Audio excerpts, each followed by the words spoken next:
Hi! So today I wanted to talk about the English language in the Philippines. I am a native English speaker. I come from America. I've lived here for 4 years. I also can speak Bisaya, but I don't usually speak Bisaya here because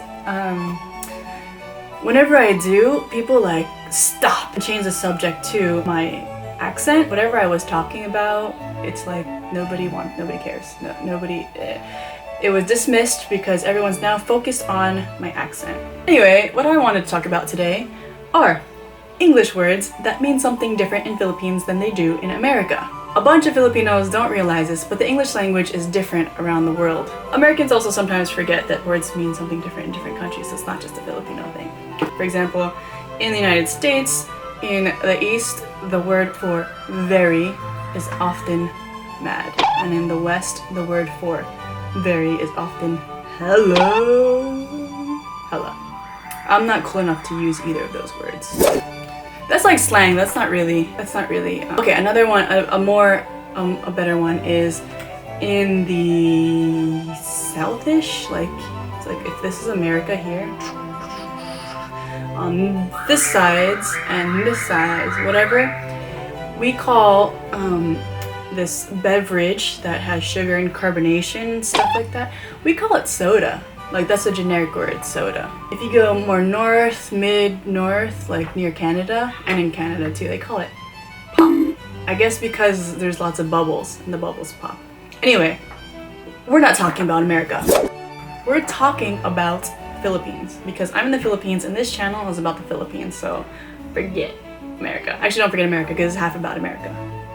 So I wanted to talk about today are English words in the Philippines that mean something different in America. So when I came here, a lot of people would say certain words and they would just assume I know what they mean, and I would just sit there like, what the heck does that mean? So let's get into it.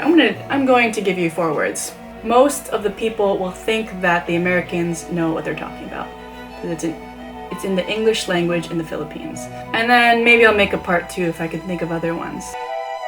So the first word I'm going to talk about is the word commute. So in the United States, the word commute simply means the travel from one's home to one's workplace or from one's home to one's school. It doesn't matter what kind of vehicle you're riding or not riding. So for example, when I was in school, my commute to school was 15 minutes by car. Like that. In the Philippines, the word commute means taking public transportation.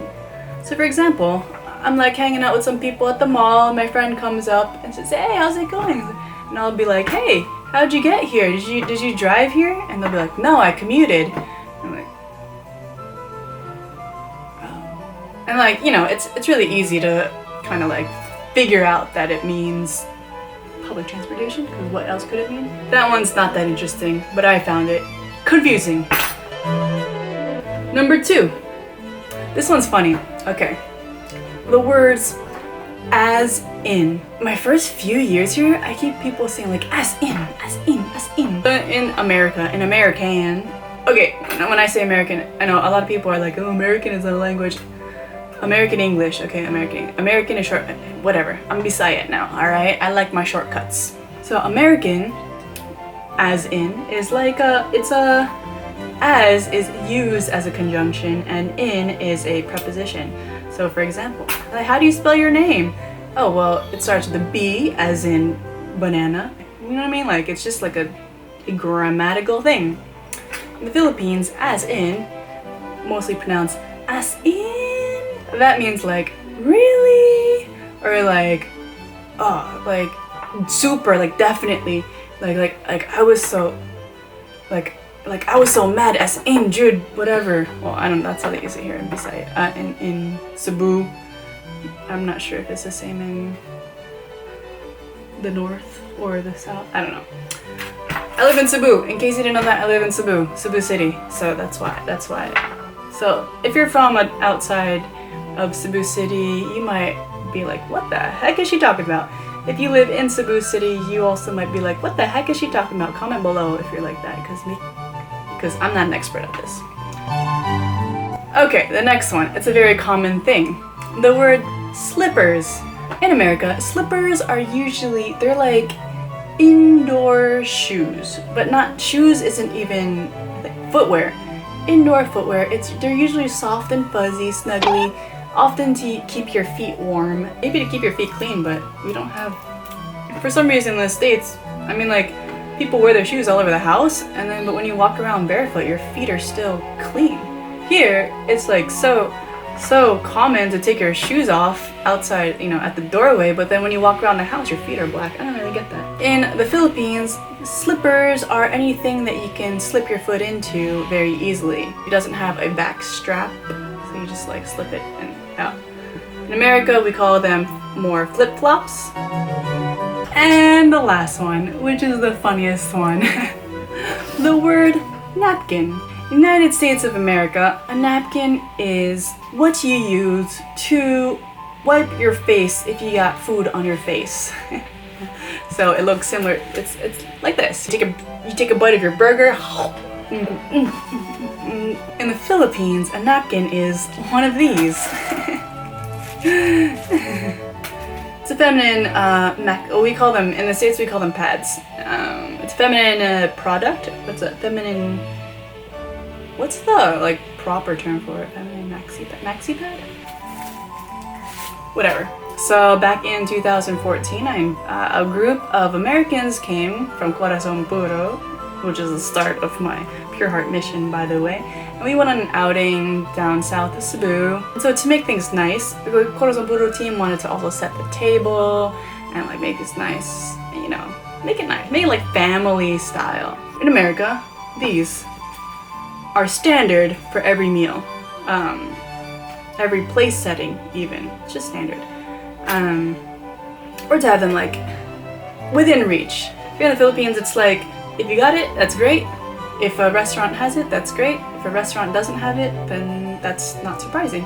It's not like a necessity. Whereas in the States, if you don't have a napkin available to your guests or at restaurants or whatever, it's like, how do you not have a napkin? So we were setting the table, and then so my friend goes up to me, "Hey, Boo, do you know where the napkins are?" I said, "Well, I have no idea."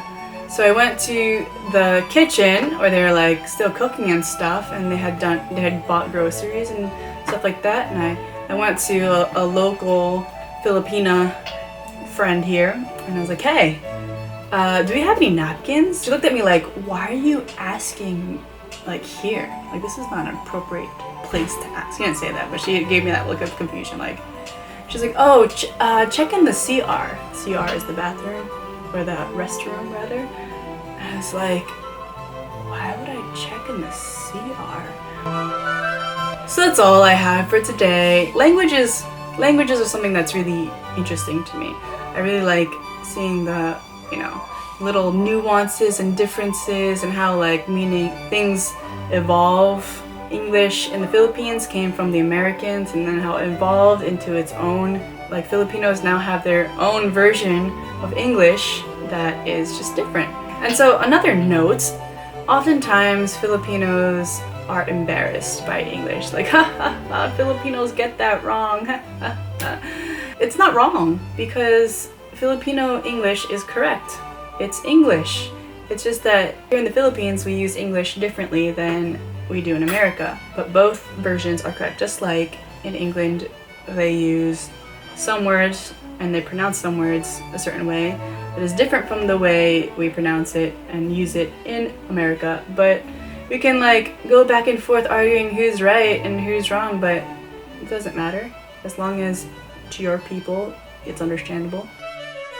Now I have some announcements. I'm trying to put some food on the table. The big YouTubers, they always are sponsored by audible.com. Audible reaches out to them, but me, I reached out to Audible, so I signed up for their affiliate marketing thing. So if you go to this link here, I think it's from this side, audibletrial.com/Bulay says hi, and you sign up for a membership. You get your first month free, which is one book. With your membership, it's $15 a month. and you get one book, any book for that 15 bucks. And there's like a ton of choices, so pick any book you want. If you want more books, you get a 30% discount. If you're not a member, you can still purchase the audiobooks, but you'll pay full price. And then afterwards, you have the option of canceling it without any, you get to keep the book, you get to cancel your account, it's fine. Or you can keep going and pay monthly. Also, okay, I've been nominated for Best Catholic Vlogger of 2017. Thing is, I'm really like new to this Catholic YouTubers community. I just like stumbled across a tweet and I was like, hey, Catholic YouTubers, eh? Let me check that out. And I saw there's like a ton of Catholic YouTubers now. This is like new. This wasn't like this a few years ago. I'm just asking if you guys would vote. There's a link down below. Vote for me, category 5, Best Catholic Vlogger. And the reason why this is like important to me is because I'm new to this Catholic YouTubers community. And I feel like this is a community of YouTubers that I might be able to fit in with. In my last video, I was talking about the Cebu YouTubers and like, you know, the feel of that place was, I just didn't feel like I fit in. No criticism to the people or the event. It's more as like, is it a good fit or not? And I don't know. Which, I don't know, we'll see. I feel like this Catholic YouTubers community I can fit in. And since I'm like not really well known in this community at all, maybe winning this vote could, you know, get me known in the Catholic community, Catholic YouTubers community. Whereas like, I guess I'm sort of like an underdog in this thing. Check the link down below, vote for me, and I'd be really happy. Okay, so I think that's all. I hope you liked this video. Check out the audibletrial.com/Bulay says hi, subscribe, comment down below. Ooh, I should ask a question. Comment down below if you know any more English words that mean something different here in the Philippines that it does as in the United States. Well, yeah, let's do this like worldwide, because I don't know, maybe I have worldwide. English words that mean something different in the Philippines as it does in United States, England, New Zealand, Australia, and all the other English-speaking countries around the world. I'm sure there's more, but I'm not very smart. Yeah, alright, so thanks for watching. Awesome. Bye.